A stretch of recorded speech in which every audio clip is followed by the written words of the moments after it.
Hello, thanks for joining us at this B4 Business Brunch, where today we're going to be talking about B Corps. My name is Grant Hayward. I'm director of a small consultancy company called Collaborant, and I also support a social enterprise across Oxfordshire that called OSEP, which it was established to support this sort of agenda. I've been championing the B Corp movement since just before launching in the UK. I've trained as a B leader with the B Corp, the B Lab team, helping companies to become B Corps, and I'm on the journey myself. Today, we're joined by Kate Sandle, Director of Programs and Engagement at B Lab UK, as well as Helen Denny, who's Head of Global Customer Experience at the Myers Briggs Company. So perhaps we could kick off first, Kate. For those that might not have heard about B Corps, could you perhaps tell us what B Corps are? Yeah, of course. I suppose instead of just seeing it as one thing, seeing it as multiple things. So one, it's a certification of good, responsible, ethical business who've met a high standard of environmental and social performance. On another side, it's a community of like-minded businesses, which the Myers Briggs Company is part of, where there's best practice sharing, learning, partnering, a huge amount of collaboration that goes on through that community, and it's global. That's the other thing. So we're in 150 countries, 174 countries, 151 industries. So it's for every company of every size in any location.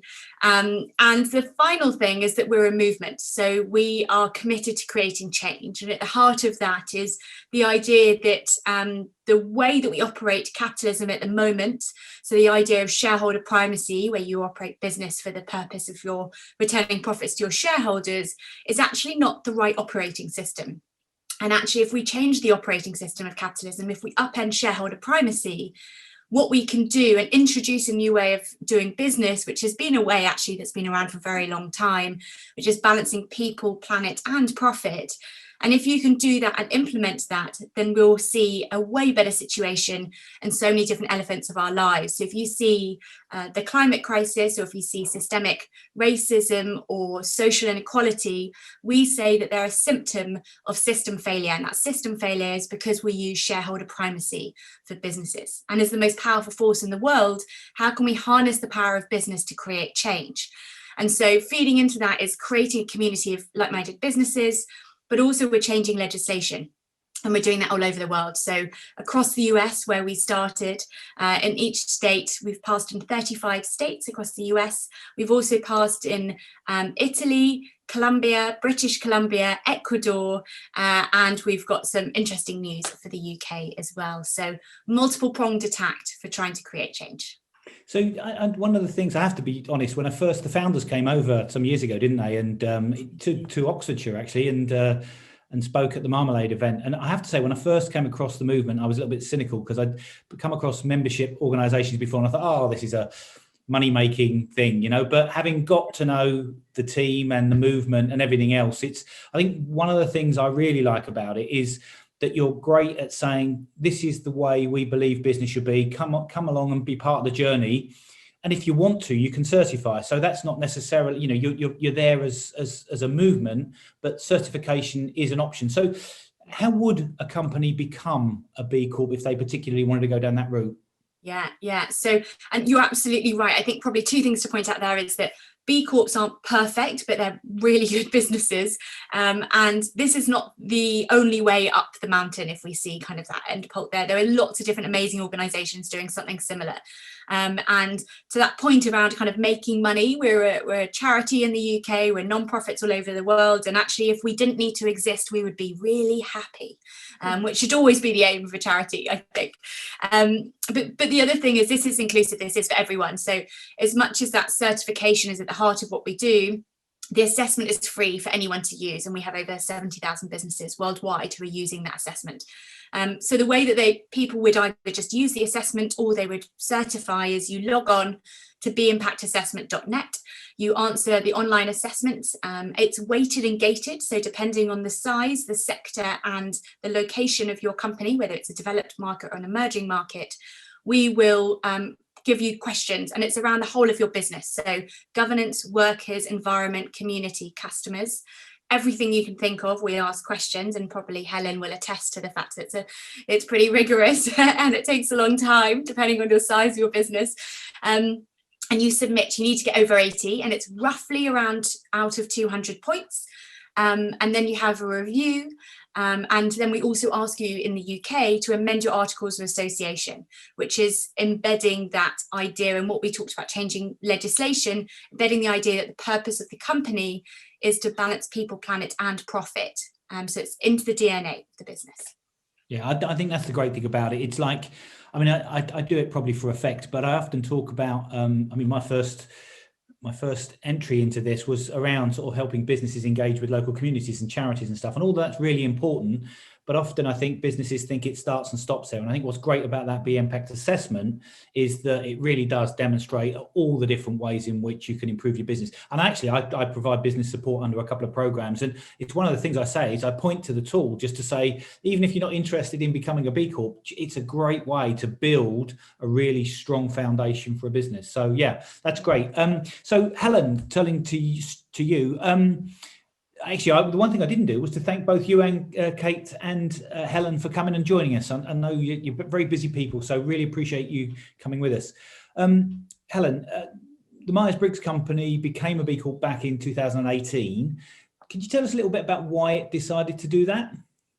Yeah, sure. So I should say that I was part of the team that took us through our certification back in 2018. So that's sort of partly why I'm here. I think as an organisation, we've always challenged ourselves to look at how we can impact people's lives positively through a greater understanding of themselves and others. So our passion was always people, but kind of as Kate was saying, there's more to it than that. So as we saw the rise of the B Corp movement globally, it just seemed to align really well with our mission and values. And taking the step to certify as a B Corp felt like a great way to stretch ourselves and hold ourselves accountable. And also, as Kate said, yep, certifying is a rigorous process, and it's helped us to focus on longer term societal goals as well as profit. I'd also think it's worth mentioning that we're really lucky to have some incredibly passionate people working at the Myers Briggs Company who want to make a positive impact. But by taking the formal step to actually certify, I kind of saw it as a way of future-proofing and ensuring that B Corp ethos is firmly built into our corporate DNA. So it's not just that we sort of happen to have some people working for us who want to have a really positive impact, but we've made that sort of commitment that is sort of how we're going to operate as a business. And it's interesting, actually, because speaking to Will, your head of HR, he was saying that he definitely recognised, I mean, that the change in the people, I mean, as you say, you've got people that are bought in anyway, but he said that the support and the movement of the shift of the feelings of the people wanting to get involved in it was really quite incredible. What differences have you seen within the business since? And indeed, perhaps the perception of others outside of the business? Well, it's interesting that you say that actually about the sort of the change in the employees, because I remember when our leadership team first sort of spoke to us about potentially going down the B Corp route, and I just remember actually sitting in that meeting room and that buzz of energy that was there, as there were so many of us that were thinking, oh wow, yeah, this sounds like something that we really want to do. And I think that sort of employee engagement piece has really made a massive difference for us. So it's been great to see how engaged employees have been with the different initiatives. So just last week, we had a call with around 20 employees who were all enthusiastically sharing ideas around things that we might want to do for B Corp Month. And I think it's great that as employees, B Corp gives us the opportunity to get involved in things that don't necessarily fall into our day jobs, but that we might just personally be really passionate about. And I think that enthusiasm and energy then spills out into other things that we're working on and into our home lives as well. And in terms of perception of others, I think having that B Corp certification helps people kind of at a glance to immediately recognise what we stand for and have confidence that they're doing business with an organisation that meets those really high standards that Kate was talking about. I know sort of personally as a consumer, my increased awareness of B Corps has definitely had an impact on the choices that I make. You know, if you're looking to do business or you're looking to make a purchase and you see that sort of, it's almost like a stamp of approval, it just gives you that extra confidence. So I know the type of company that I'm supporting by making that purchase. So. Yeah, I think that's good. I mean, you talk about, you mentioned B Corp Month, we'll come on to that, and you also talked about consumers. So, but Kate, one of the things probably worth saying, you did touch on it, I think, but you know, the Myers Briggs Company, and I've learned, Helen, you don't call it Myers Briggs, it's the Myers Briggs Company. I know that. I've had my knuckles wrapped a few times. So clearly they're a global company, Kate, and you touched on it before, but one of the challenges I come across is a lot of people think that it's just for the big companies. It's not, is it? It's for smaller businesses. And linked to that, so a question really is that my understanding is there's growing evidence that the more purposeful the companies are, like B Corps, the more successful they are, whether they're small or whether they're large. Yeah. Tell us what you think about that. Yeah, happy to. And just to kind of touch on the size thing, I think that's really important, that actually we have organisations like Danone who are committed to certifying by 2025, but actually the vast majority of our B Corp community are SMEs. And we have, you know, sole traders to startups, you know, a real spectrum of businesses, and this is for everyone. And that's really important, that this isn't just something that's for larger businesses to go through. But yeah, you're right. I mean, I think you kind of have to start, if you're in this business world, you're becoming a bit deaf from the fact that everyone is talking about how, you know, purpose-driven businesses are the future. And you hear that from multiple different ways. So whether that's around investment, and businesses want to invest in companies that have done due diligence, that understand their business, you know, they've asked themselves questions that aren't normally asked. And a lot of that we see from those larger institutions that are starting to talk to us and look, and actually we've got an interesting bank that's about to certify. We've got another bank called Triodos Bank. We've got investors, we've got Towerbrooke. So it's a real spectrum, especially from the financial world, investment world, looking at this. And if they're looking at it, they're also looking at it for their investment companies as well. So that's really key. The other thing is, and we've actually got some data, so we have a report called Our Story, and if you Google Our Story B Corp, you can find a lot of this data, so I won't talk to it, but we did a really great community survey and benchmarked that against available data to have a look at kind of how B Corps are performing and what are they doing, and kind of the top line, the headlines that came through were one of the things that Helen touched on actually, which is around kind of employee engagement and retention.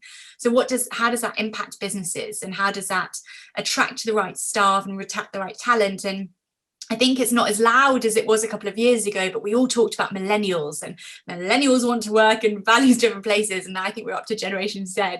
But you know, there's a really interesting thing about people choosing to work for organisations that align with their values, that they can trust. And actually, kind of Helen touched on it, kind of it goes into your personal life, especially now, gosh, in the age of COVID, when your personal life and your work life are physically in the same room, you know, how can you separate between that? And actually, if you're doing something in the day that actually you disagree with or doesn't align with what you would do in the weekends, then actually how do you balance that out in your brain? And I think it's really important to be able to think through that, you know, kind of balance that out. And it's not possible for everyone, obviously, but you know, how do we engage as humans in this? And I think B Corp to some extent helps, because it allows you to kind of think it through, but also it just gives you that kind of stamp that actually you're thinking about things, and you're thinking about the people and planet when you're you know, when you're recruiting or when you're looking at projects or whatever you're doing. You know, this is something that's at the forefront. We do have lots of different things that kind of prove the governance processes, civic engagement when it comes to volunteering and things like that, accessing finance, projection of future growth, innovation. Lots of different elements to say that kind of B Corps are just kind of above the average when it comes to those elements. But I think kind of wherever you look, you can find an interesting correlation. And in terms of that B Corp community, certainly I've been aware of lots of collaborations, particularly food, for instance. In fact, Ocado launched, didn't they? We come on to the B Corp Month in a second, but Ocado's just launched a range of B Corp products, and a lot of those foodie people collaborate together, don't they? It's a shop. Sorry, just before they haven't launched any products, but it's just an Ocado have a shop on their site, like Waitrose do and Boots do as well.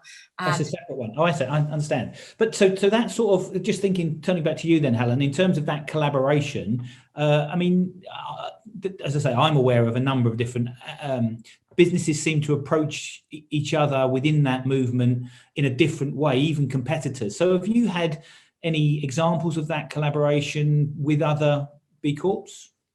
Yeah, we definitely have. So one of the things that I love about being a B Corp is just actually being part of the community. So being able to connect with other people who believe that business can be used as a force for good and who actually sort of actively do something about it. I think one of the things that's really struck me about the community is how willing people are to share ideas and generally just be really supportive. So as a certified B Corp, we have access to a platform called the Beehive. And I really kind of see it as it's just a really extended network. So anything that you're working on and you want another perspective, it's just been amazing to see how you can sort of pop a note on there, ask for advice, and how many different people come forward to help. It's just been amazing. So we've had a few examples, like someone at Bulb was quick to respond when I was looking at potentially rolling out some gender neutral facilities in our Oxford office, and just kind of thought, oh, where do I even start? Someone at Bulb was willing to just jump on a call with me. And again, Whole Grain Digital are another example of, I'd met Vanita at a climate event that was hosted at Innocent, and just sort of got talking, saying, well, I don't really know where to start with our sort of sustainability journey. And the next thing I knew, my inbox was full of sort of advice and things that they had done. So it's just that support that is there, and that network has just been incredible. Tremendous, yeah. So, and in terms of those collaborations, Kate, you talked about it or touched on it a couple of times. So here we are at the beginning of March. It's B Corp Month now. That's, I understand, and I learned this from Helen actually, but that's coordinated now globally. So I think globally it's B Corp Month, isn't it? So do you want to tell us a little bit about B Corp Month and what we might be able to expect from it? Yeah, of course. Yeah, so it's the first year we've coordinated globally, and it's very exciting. So literally wherever you are in the world, there'll be some activity going on, and it's a month that really gives B Corps an excuse to talk about why they're a B Corp, what makes them a B Corp, and I think that's really key to kind of provide that space. And sometimes it's hard to shout about, your supplier policy or, something like that. People, you're like, why do they want to know? But actually this gives people the opportunity to talk about it. And the theme this month, understandably, is better business, right? So this idea that, being a B Corp helps you to become a better business, but businesses who are B Corps are maybe better businesses. Lots of different plays on words there. And it's a whole month where we have different weeks that are dedicated to different elements of the assessment. So the first week is Workers' Week, which is this week. So we're doing lots of different, today, it starts today, lots of different activities where we're engaging people on highlighting stories of people who are doing really brilliant things. So we've got an internal B Corp event, which is around showcasing two businesses who are doing really, really well when it comes to workers and what they're doing, and kind of sharing insights around that. But each week we've got a series of events for people to engage, which is really great. The other thing this kind of links onto, and what we're hoping to kind of galvanise, is the final week is Governance Week. And one of the big things, and I alluded to this earlier, which is we're looking to launch legislation to change the Companies Act. And we want to do that because we want to enable all businesses to work for people and planet rather than just B Corps. And I think that's really key. So look out for the end of the month, where we'll be really celebrating what it means to be a better business and how everyone can get involved. Again, this isn't just about the B Corp community, but it's about every business taking responsibility and being able to understand their environmental and social impact. Brilliant. So we've only got a few minutes left. I thought just a few things we ought to be talking about is we've mentioned a few names, but I'm increasingly staggered at how, I'm close to it, as you know, Kate, but I am learning about companies that are B Corps that I didn't know were B Corps. Some don't shout about it, do they really? But there's a directory on the B Corp UK website, isn't there, where you can look at the various B Corps that are there, whether they're household brands. And speaking of how tough it is, Jamie Oliver Group recently became a B Corp, didn't it? And I think he was quoted as saying that they even go through your underpants. So it was a bold quote. We thought if we tried to write a quote for anyone, we would never be able to write that kind of quote. So yeah, it's a useful, memorable quote from Jamie Oliver. For sure. And then the other thing, I hope you don't mind me saying this, but for the local audience, because although B4's stretching out across the country, we're very much focused in Oxfordshire, and I'm very proud. We were very proud. I'm a co-chair of one of the first B Local groups in the country.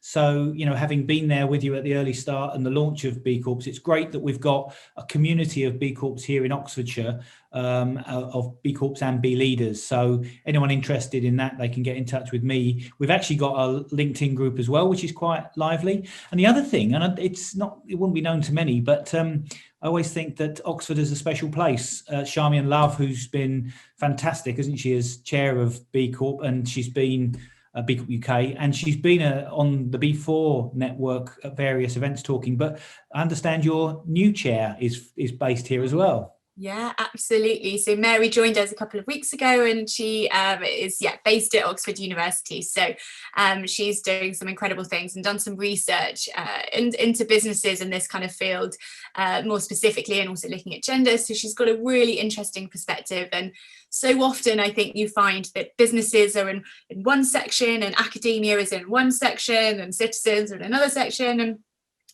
one of the big things of the B Corp movement is that we're interdependent, right? We're all connected, whatever way we look at it, and whether that's COVID that's highlighting it or whatever it is. But we kind of see that, everything needs to be talking to each other, and we need to ensure that. And having Mary on board enables that from an academic perspective. She brings incredible insight that we necessarily, because we kind of hunker down from a business perspective, don't always see. So it's really exciting to have her on board. Yeah, no, delighted. And I love that interdependence. I think that's a really important point as well.